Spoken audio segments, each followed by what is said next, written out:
So in this Canva tutorial, I will be showing you how to mirror images here on Canva.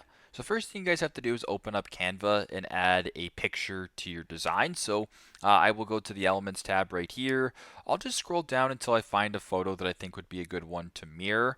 I will go ahead and how about I do this one right here. This is kind of a cool photo. So I'll make it a little bit smaller so it's easier for you guys to see, and I'll do a couple different versions of it. So if you want to mirror it on top of each other, so if you want the same thing on the top and the same thing on the bottom, press on your photo, press Command and press D to duplicate the photo, then just have them stacked on top of each other like that. I will also go ahead and do this one more time, and I will mirror it on this side. So I'll show you how to do it on both ways. Now, once you have your original photo, if you want to mirror it from top to bottom, go to the photo that's below, select it, then go to the top here to where it says flip, and then go ahead and select flip vertical.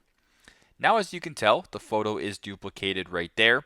So that it looks like it's a mirror image of each other. The same thing on the top is the same thing on the bottom. You can go to the one beside, you can press on flip and then flip horizontal, and it'll go ahead and mirror it like that. Why not go ahead and complete the mirroring right here? So if I were to go ahead and flip it vertical just like that, I now have my image all mirrored to each other. So very simple, very straightforward. That is how you guys can mirror images here on Canva. Thanks again for watching and hope this helps.